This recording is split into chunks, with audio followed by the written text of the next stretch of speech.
Hey, what's up, guys? It's your boy Finn and Adler, and you know what it's time for? A brand new episode, a brand new week, and a brand new opportunity to become the best version of yourself. Oh yeah, how are you optimizing your 24 hours in a day?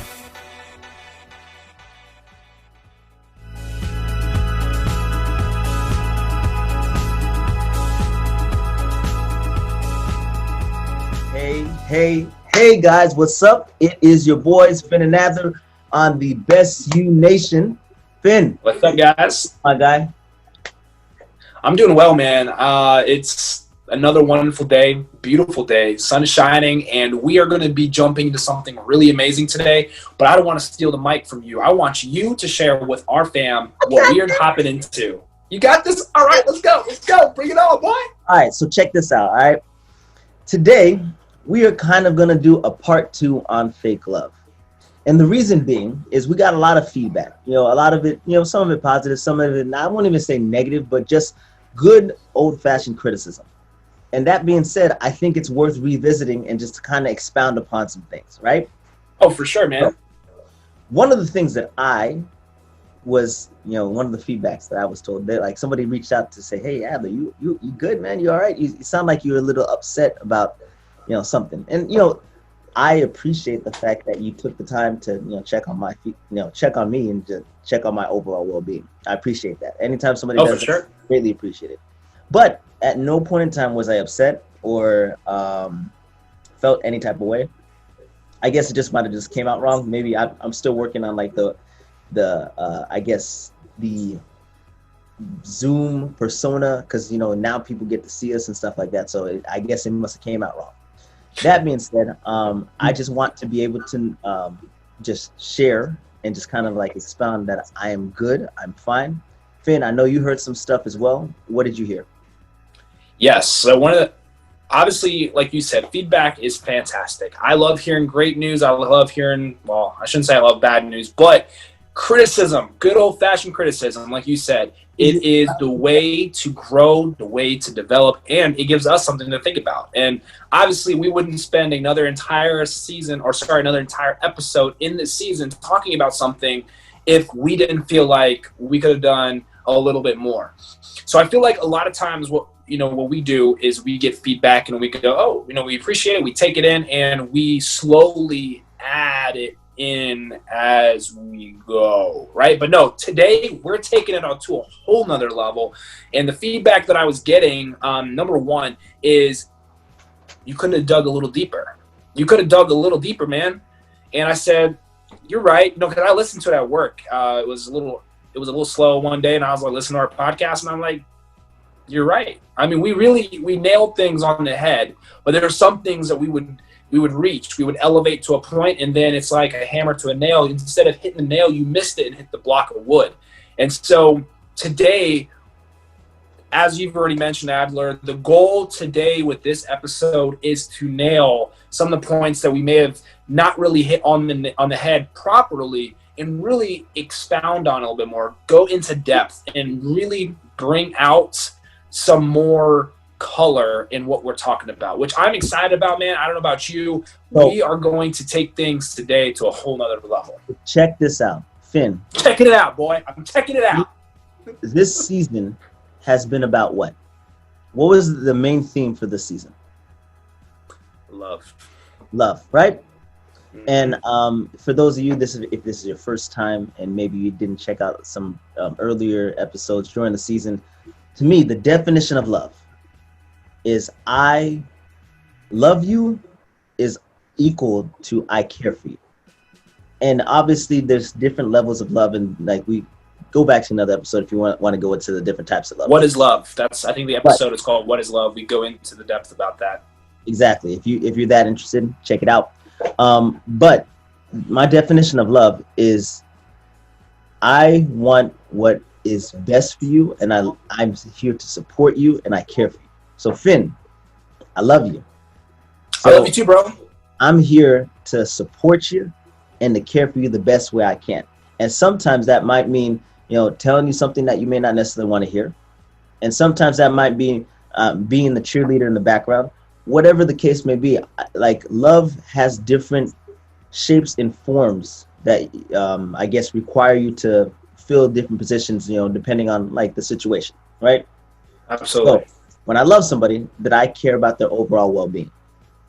And here's something that I have grown to appreciate in Let's my hear it. almost 30 years of walking this earth. I appreciate real, genuine people, because in this day and age, it's hard to find real, genuine people who not only are being truthful and showing transparent in who they are, but they also show love in a very transparent way. And Absolutely. it's essential for me. And I know, Finn, you can touch on it too. That's something that is like a huge thing for you as well. Anybody like fake love? Anybody want like, somebody to be like, oh yeah, hey, we're cool to your face, but then when you're not here, like, hey, I say the most messed up things behind your back, right? Yeah, for sure. No, for sure. I think the concept of love, and if you don't mind me sharing, I mean, I love your point, and I love when we talk about love, I love when you share the definition or your perception of love, because again, love, it comes in all shapes and forms. So if you don't mind, give me just a second. I'm going to share with you with my perspective on love, and then I'm also share with you on that whole idea of fake love. Mm-hmm. So my perception on love, and it's something that I've learned over the years, and I think I still continue to learn, is it's very similar to what you said, and I'm not going to steal your words because that's crazy. But love is something that you are always producing. It's something that you don't come from a superficial level, but you come from within a deeper level.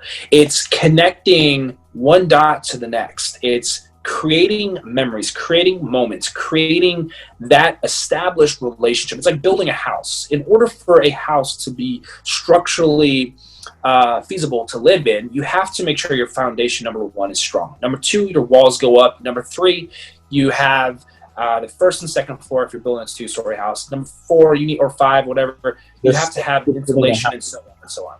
Yeah. So the reality is, love is the same way. If you're missing a piece, it's going to all crumble down. Love is bits and pieces organized together to be able to, like you said, care about someone. Yes. What do you have to say? Question. The reason I'm listening to what you're saying, but I'm curious. Would you think that, like, when it comes to love, right? Mm-hmm. Does it? So I guess, what is your foundation of love? I guess that's my question to you, because that's a good question. That's a fantastic question. Foundational. So my foundation of love. Yes. Most people could guess, and I think we've talked about this before, is my relationship with God. Now, I know I talk about it outside of work. We could do a better job, I think, and we can both say it. I'm going to be honest with myself. I could do a better job of speaking more on my foundation, which obviously my relationship with God, on the show.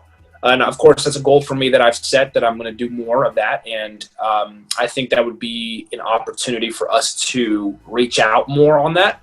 But God and I, the relationship that I have with him, is what keeps me focused on the love I have for people. I like to use an example out of the Bible, a character that we both know. His name was Saul, who became Paul.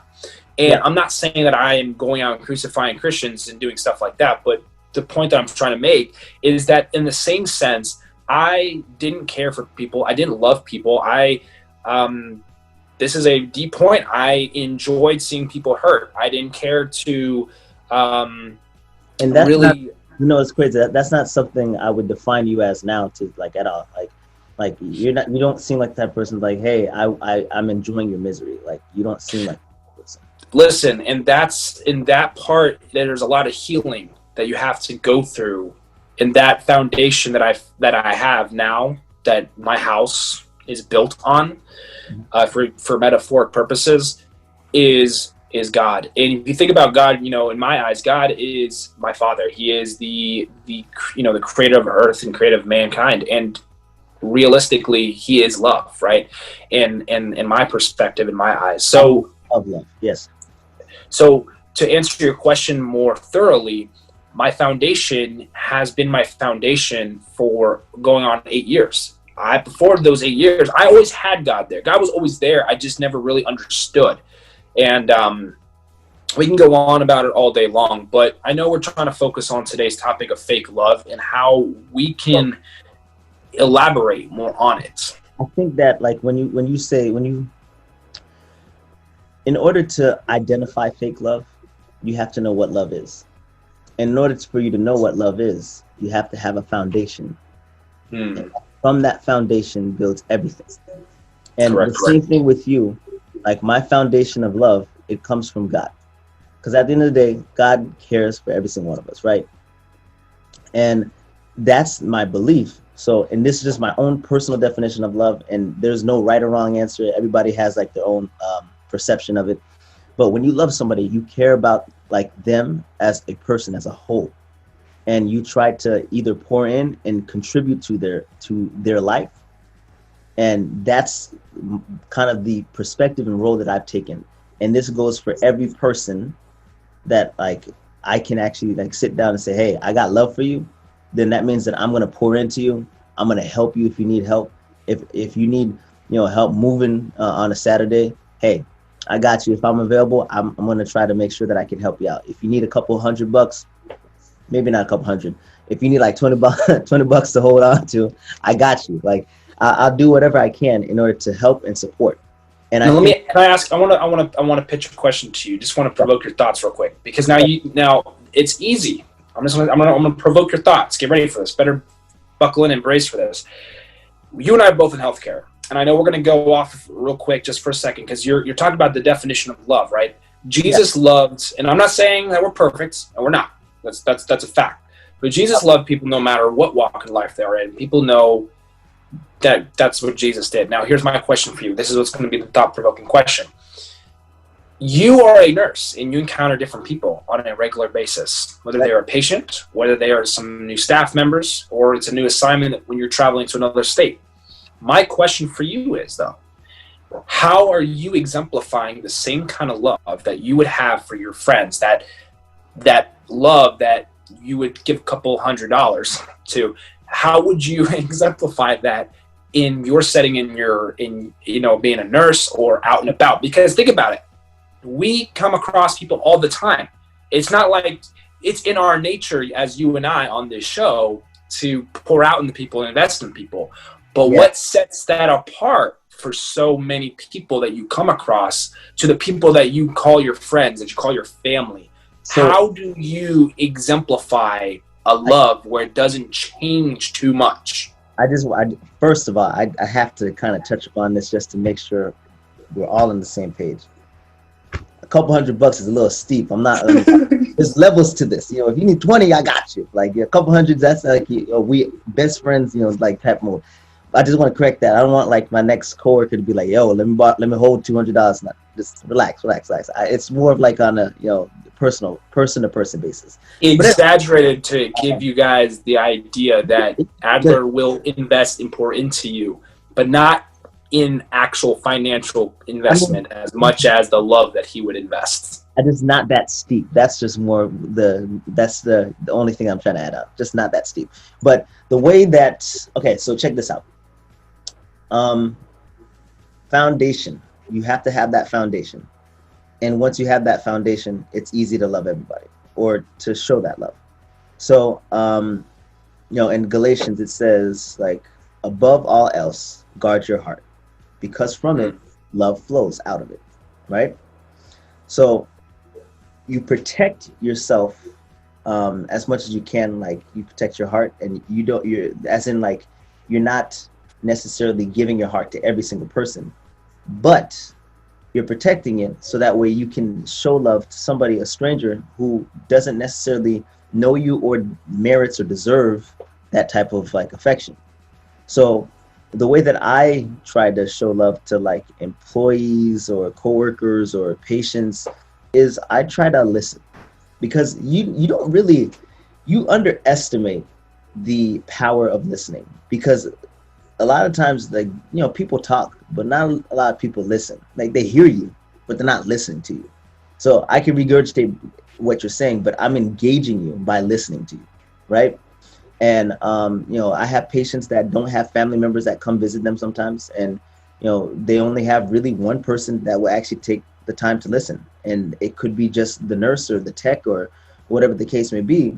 But that's I view that role, especially at work. I take that as a serious responsibility to not only treat my patient medically and physically, but to also engage them emotionally and just to interact with them on a personal level.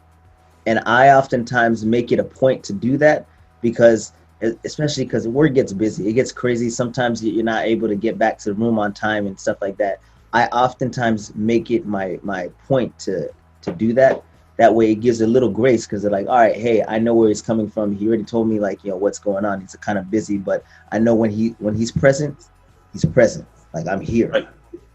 So I don't know if that answers your question, but I just it does. I just was curious because like we've talked about, and I know we want to try to stay on. I would like for us to talk more about this fake love because you said something about 5 or 6 minutes ago about how like in order to know and differentiate between fake love and real love, you have to know your foundation. I love that you said that because it does give us, it's kind of a success and failure. And I'm just going to break away from this one more time.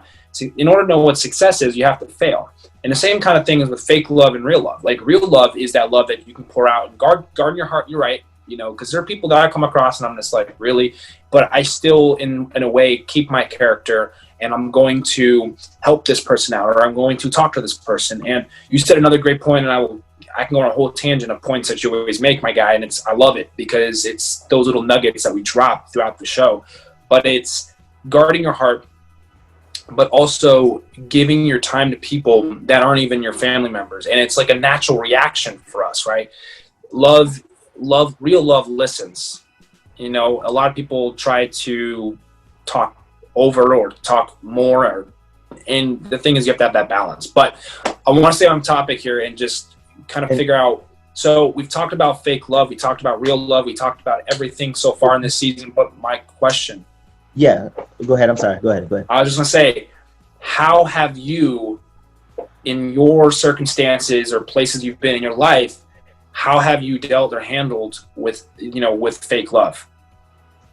So, how have I dealt? Okay, so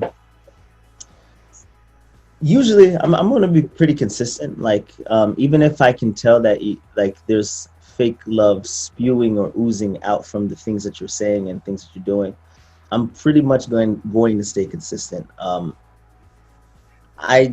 So when I was 18, I got a job in healthcare, and I was wet behind the ear and everything, and in my head I was just like, everything is peaceful, honky-dory. There's no such thing as drama. High school drama is behind me. But the sad realization, I think at 21, I realized that there's such thing as workplace drama. I had no clue that existed. Never. So there was a person that I used to work with back in my old job, and she would, ask me questions like, "Hey, what are you doing? How's school? How's this?" And whenever somebody asks me about myself, I in turn ask about them because they've taken a courtesy of asking about my life, and I feel like it's only polite, and I show interest in what's going on in their life. And I would share and divulge a lot of information, and we would just talk just about a lot of different things. And in my head, she's an older person, so there's no reason why I can't divulge this type of information. However, it turns out that one of my other colleagues, she kind of pulled me over to the side and said, "Hey, look, I know you're friends with so and so or friendly with so and so, but she says a lot of like really harsh, mean things about you when you're not there." And she told me some of the things, and I don't think I was distraught or anything, but like it was just like, all right, now you know this information. Do you treat this person a little differently, or do you figure out a more mature way to do it? Because especially we're at work, and I'm not about workplace drama at all. So the only thing that I did in terms of altering what I said, I talked less about myself, and I more so asked more questions. So I just engaged on a different level. So if you're fake with me, that's perfectly fine. I'm not gonna disengage. I'm just not going to go out of my way to divulge as much information, especially if you're going to, go out of your way to, castrate my character or, my personality or whatever the case may be. So I'm going to always I'll always listen. I'll listen to just about any person. I can have a conversation with the wall if you really give me an opportunity to. So I'm going to engage, listen, and just leave it as is. I'm not going to, freely give you information, but I will talk to you. I will interact with you, and you won't really know. It's a very subtle change. You don't really notice it until he's like, he really didn't talk about himself. And that's at the end of the conversation. Well, one of the things that what I appreciate about that is that, with all that being said, I feel I've experienced that a couple times myself. And that's not necessarily just with work. I think I've experienced that even on the outside, across my whole entire, journey so far. One of the things that rings a bell, though, is that some people are going to talk to you in their free time, and some people are going to free up their time to talk to you. And the difference is that I find myself a lot of times talking to people because that's what I do, and that's what you do. We communicate with people. But if I'm having to work to communicate with you, or I have to work to engage with you, and it's almost like overworking, because any relationship, any friendship, any of those things, and loving people, it's going to take work. It's going to take time. That's just part of it.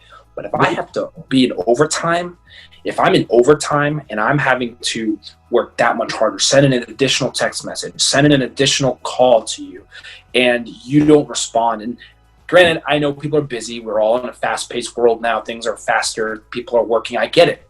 But don't find free time to communicate or to love people.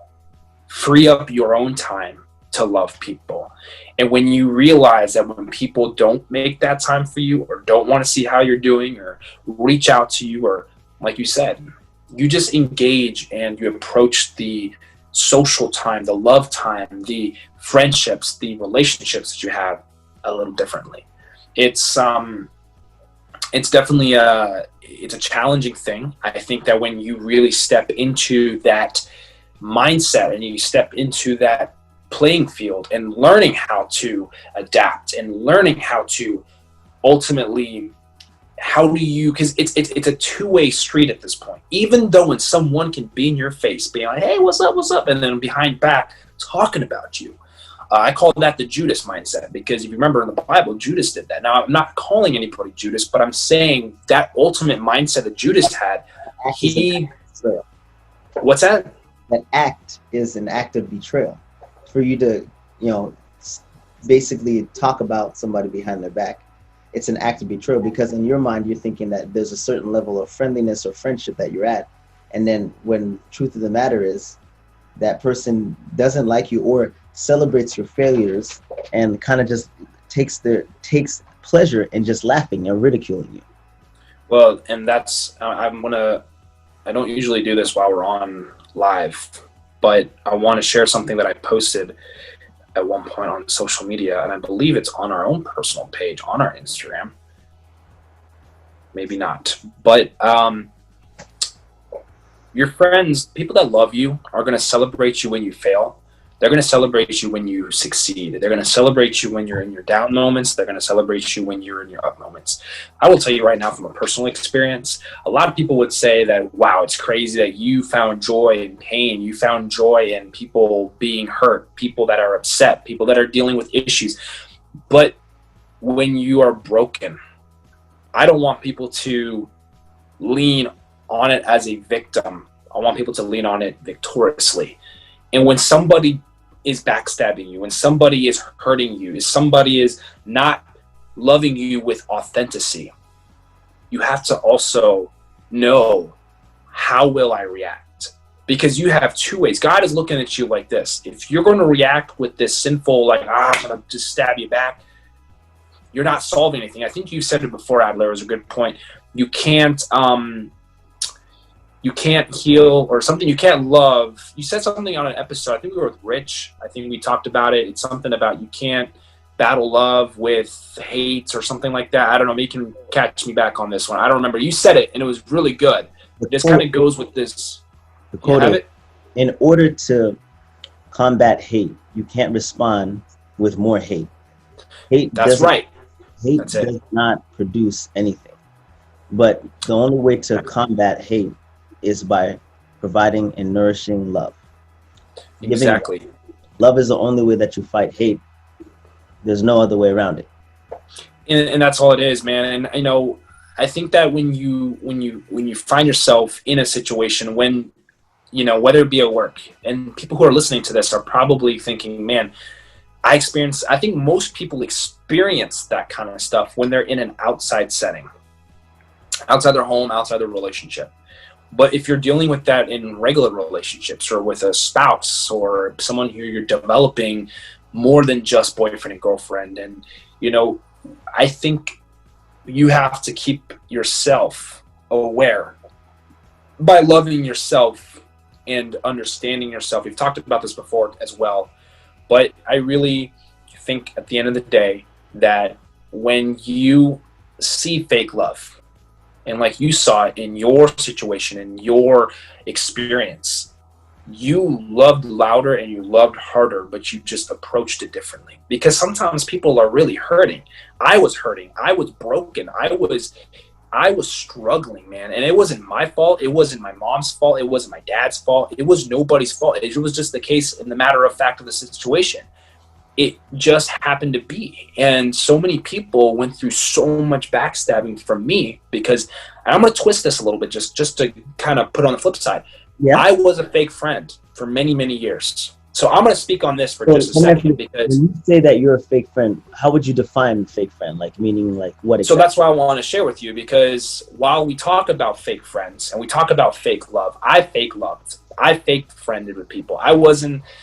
I did it for my own personal selfish act of, hey, look at me, I have people in my life. Hey, look at me, I can love. Ooh, look at me. Because it was out of my own benefit. I was below because I was hurting. I was in pain. I had a lot of questions. I wanted to know what was going on. And over the years through school, interacting with people, what is it like to be a fake friend? Well, I never checked up on people. I never really engaged in the activities that people are doing. I never really wanted to know what their life was like or what they were doing at home and how school was going. I just always was about me. Now, breaking free from that took a long time, but it was recognizing that it's interesting to listen. Like you said, it's nice to know what's going on in people's lives. I, to this day, and I don't want to say text messages are like my number one priority or number one form of communication. I would rather sit at a coffee shop, at a park, on a bench, or on the phone and talk to you. But you do like your text messages too.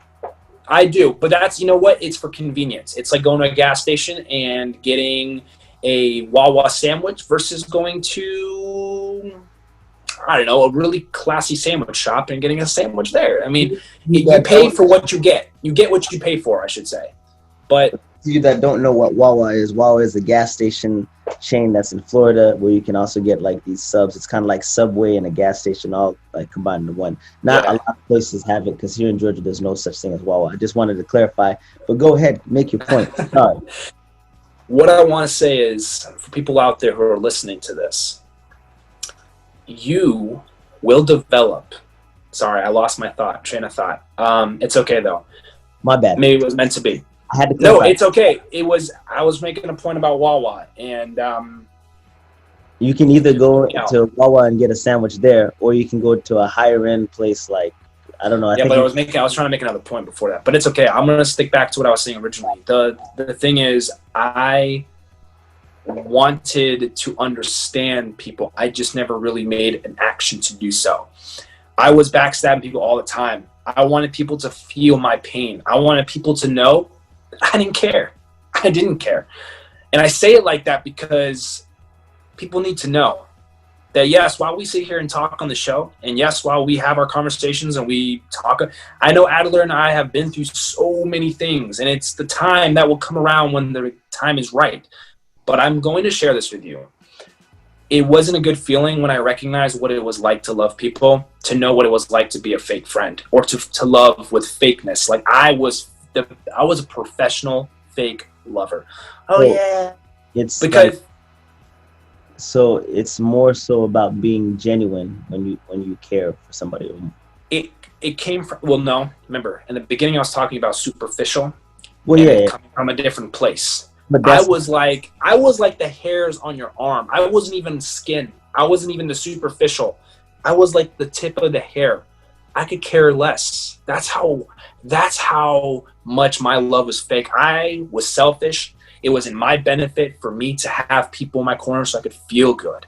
It was like a dopamine effect. Like I just wanted to feel good. I have friends. I was never popular. I wanted to be popular, but people will smell out fake so popular in quick. my book. And what's that? Popular in my book. Hey man, listen, I love you, man. I appreciate you. I don't need 2,000 miles wide of friendships and only 2.5 inches deep of understanding of somebody. I would rather have 5 friends and know that I can understand them. I know when they're down. I want to know what's going on in their life. There are people that I call acquaintances. We know that. And I know this is all about fake love, but you have to know where love is going to. And for friendships, if you have 2,000 friends on Facebook and you aren't hanging out with these people on a regular basis, I'm sorry to tell you guys, and I'm going to be a real person, they're not really your friends. Oh, You might have 2,000 friends, Oh, but of snap. these 2,200 might be really people you know, which I'm not discounting them. But I'm talking about be real with yourself. When you're spending time, I'm going to be honest, Adler, how many times a day or how many times a week do I text you or reach out to you, call you, FaceTime you? Shit, we do a podcast every single week, but beyond the podcast, Just about every day. I'd say and even if it's not every day, it's like every 2 days, something like that. at the most. And I know there are times that you're tired. Shoot, we are healthcare workers. We're exhausted after our 3-day shifts. You work, and you're working night shift. But you know what, guys? Somebody who has been a fake friend, somebody who's experienced that in the flesh, it's not a great feeling. And I want to just say that now that I can pour out into people and I can do it freely and I can do that wherever I go. And you can do it in a more genuine fashion. Exactly. It comes from within you. You have to know your why. You have to come from a genuine perspective, because when you have been at the bottom, you'll know what it's like when you're standing on top, because that feeling, that experience taught you how to get from point A to point B. That in between is what really made me go, I want to love people, but genuinely. And and I have another story that kind of comes to mind. I know we got to finish up soon. That's fine. Let's hear it, man. People need to hear what we have to say, man. And that's what this podcast is about. This is love. This is our love, and it's real love. So when in high school, right? I had a strong group of friends, right? And usually, if especially in high school, if you wanted to find me, I was with the same group of guys every single day. And one of the things that I think when you get older, or at least my parents, they were like, hey, look, you got to understand that the people that you went to, for example, high school with, you were close with them in high school, and that at that level, that's where you were close to. But you're gonna find new people at another level, and you're gonna replace those friendships with new ones. And I was like, me replace friendship? Nah, there's no way, man. I'm always gonna be close to everybody from high school. And this is naive, wet behind the ears, Adler, 19 years young and dumb, pretty much. And in my head, I was like, nah, man, we're always gonna stay close. And for throughout the summer, we all stayed pretty close. And the first semester of college goes by, you talk to a few people, less people. Then second semester, you talk to a few less people. Then the spring semester comes in, you talk to a few less people. Summer goes by, and then you realize that you don't talk to anybody that you used to be in high school with. It's a fading process. In my head, I was okay with those other friendships failing, but there was one I was kind of like, I wouldn't say I was hurt, but I was just kind of surprised. I was shocked. And once I kind of accepted it for what it was, it didn't bother me anymore. But I was just shocked because I was just like, okay, we went through 4 years together. There was a person that we used to, you ride the bus together. We used to, drive together, like we in football practice together, like everything together. Like it was, that was my guy. And so as like the years came by, my dad said, hey, you're going to lose some of your friendships, even the closest ones that you got.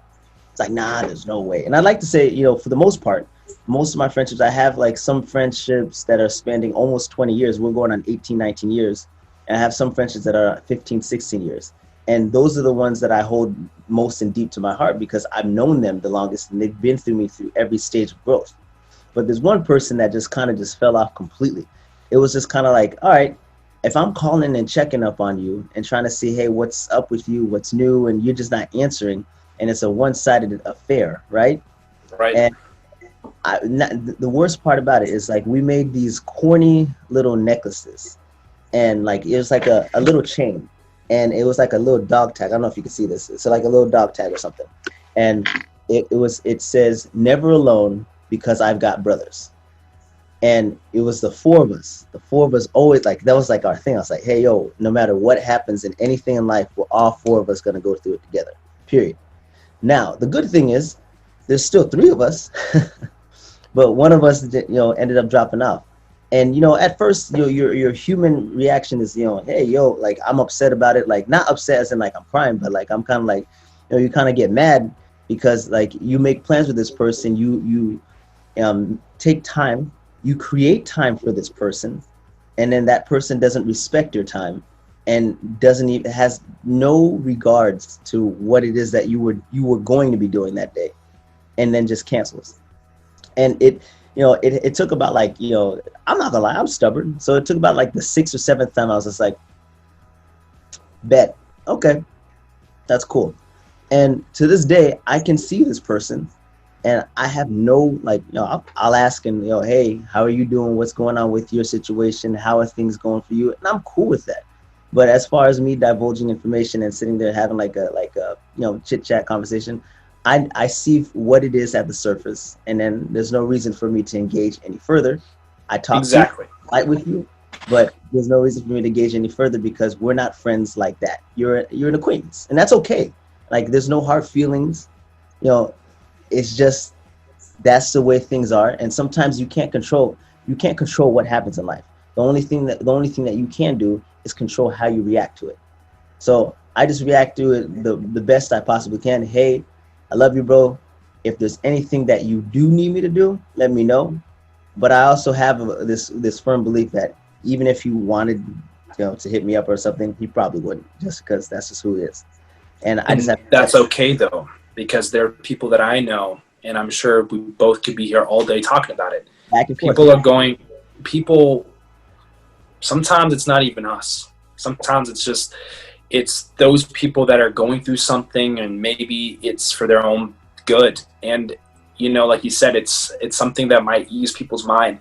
Just because somebody's your acquaintance or somebody that was like your best friend in high school and hung out all the time and knew your secrets, knew your stuff, you got to understand, there was a season where that was acceptable. It's just like, what you do now. Like, honestly, listen, I hang out with people all the time, all day long. And someone actually had to point this out to me. And she pointed it out to me and said, you have a way of being friendly to everybody. And you view people like they are like your friends, all of them. But not everybody's your friend. It took me a while to understand that, because once I learned to love, and I learned to have real love and not fake love and fake friendships, I was like, dude, it's such a great feeling. It's like learning how to ride a bike.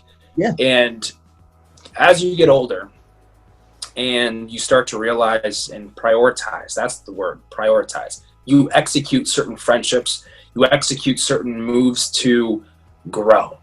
And just in the last 3 years, Adler, and just to kind of wrap these things up, the friendship that we've had, the brotherhood that we have, I am beyond grateful and beyond thankful that the right season, the right time, and everything that fell into place to have this kind of friendship. I don't know. There are days when let's say you don't respond, Like you've had a night shift, and I'm just like, that's weird. Or like the other day when you texted me, but I could tell in the tone because I know who you are. And when you can start doing that, and it's not just about the text, or even if it's in the phone call, you can tell in someone's voice.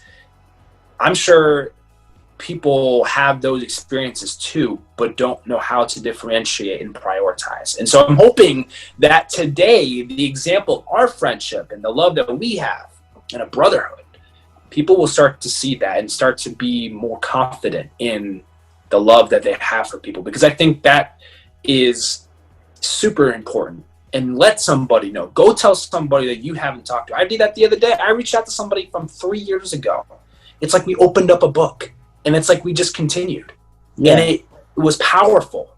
But it didn't mean that we were disconnected. We were able to reconnect. And sometimes you're going to have people on that path with you. Sometimes you're going to be able to reconnect, and then you can, establish something from it. And sometimes you're going to reconnect, and there's not going to be much that grows from it. It's just a, hey, how are you? And the weather's nice, and have a good day. And that's okay. Fine. I think that kind of like what you were saying, when you're okay, so when you, I feel like I just like thought provoked you. Like you're just like, oh God, what do I say? You're like frozen for a second. I got it. So like, but you got this, man. In reference to fake love, right? In order for you to know what fake love is, you have to know what real love is.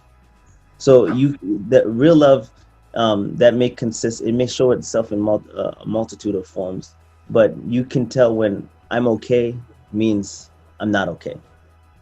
I'm all right means there's more to it. I'm not all right. You can tell that when you have that real love. And unfortunately, when you have like those like I wouldn't even call them fake connections, but you have those situations where you know that the other person's not genuine about like their feelings or emotions or whatever the case may be.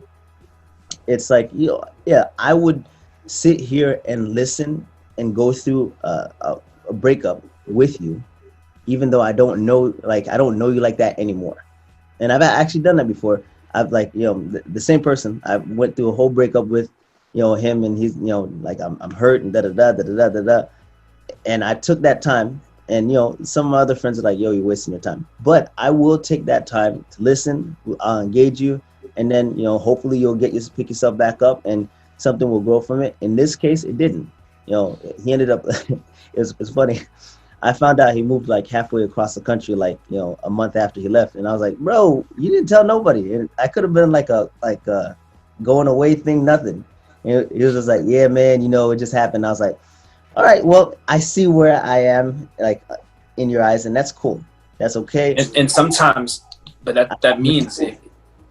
I just want to just clarify. I got nothing but love, respect, and I hope you do absolutely wonderful. Just want to put that out there. Go ahead. No, and it goes back to this final thing, and it's that some people are going to talk to you in their free time, and some will free up their time to talk to you. Some people are there for just a season. Some people are there for a chapter. And some people are there for the rest of your life. And it goes to say that everything that you go through with people, you want to steal the mic so bad. I'm excited. I'm waiting for you to finish. I was just saying, in that very moment when you were just kind of like the third wheel, or not going to say third wheel, but the third person perspective in the breakup that your friend was, or the guy that was having with his female. Yeah. He, at that time, it made sense to him to have somebody there. Of course. Or his maybe possible emotional support. He needs to feel. But that doesn't mean that your love changed, because you still you still let it out as real love. Some people are not going to be on the same page with you, and that is okay. But that cannot stop you or change you on how you love people, because it's easy. Love can be like a chameleon. Sometimes we just move and change colors with the situation, and you can't. Or an iguana. Is it iguana or a chameleon? I think it's chameleon. Chameleons do it. I think both of them kind of do it to a certain extent. But I see what you're saying. You said that some people only talk when they're free, and some people free up time. And that just goes back to the one rule that we always talk about is optimizing your time. And there's 24 hours in a day, and you create time for what's important.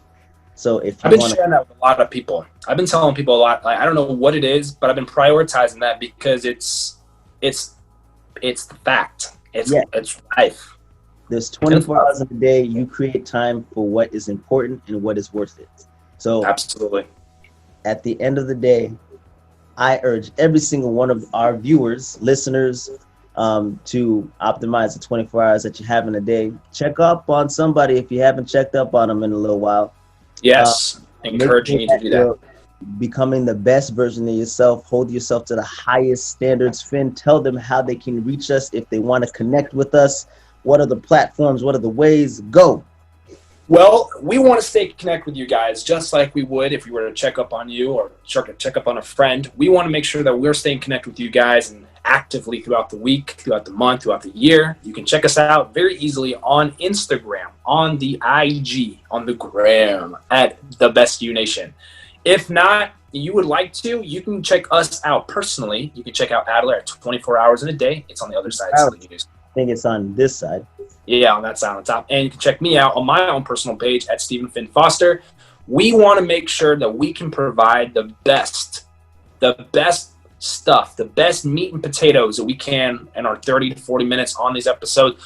But in order to do that, we need to hear from you. So we're going to be doing something. And Adler, do you want to share with people kind of what we're getting ready to do? Like our little campaign that we're working on? And then you're going to kind of go into details about it, if that's okay.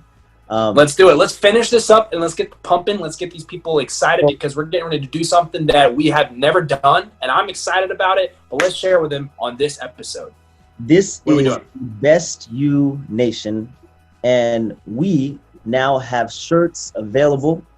And I'm sure we're going to be doing a shirt giveaway. But in case you just want to support us because you love us, we also have a website that we're going to make available on our Instagram page. Finn, where's that Instagram and what is it called?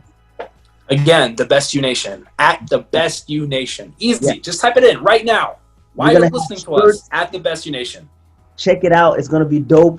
Me and Finn are actually finishing creating something kind of special that we would hopefully we can get it towards the end of the season and we can wear and show you guys just how good the shirts look. Well, to just give you some fine details on it, number one, you have a multitude of collections. Obviously, we're rolling it out of September here in a couple weeks, going into the fall season. We have a couple fall collections. You have the 24 hours in a day collection, and of course, Live Elevated. So we want you guys to stay classy, looking good, feeling good, smelling good, and wearing merchandise. What's that? Also stay warm. We might have sweatshirts. This is true. And for all of our not Florida listeners, obviously in states like New York and Oregon and Washington, where a lot of you guys are actually listening to our podcast, you guys might just need a sweater because it is going to be a little cold this year. And you can take it on. And, dude, I'm excited for the hoodies, man. I'm excited for the hoodies. But listen, guys, we're going to be doing a really awesome little campaign. And to make sure that you guys are aware and knowing what's going on, make sure to check out our Instagram. Follow us. In order for you to know what's going to happen with our campaign, because it's going to be launching this fall. You got to keep up with the feed. You have to. Check out the story. We will be kind enough. Adler, what do you think? Should we do it on our own personal pages too? I think, we're going to flood the market and we're just going to put it out there. There's flood the market. There are sweatshirts, whatever you need, we got you. Come support your boys, Finn and Adler, The Best You Nation, 24 hours in a day, and Live Elevated. All of it. It's right. That is absolutely right.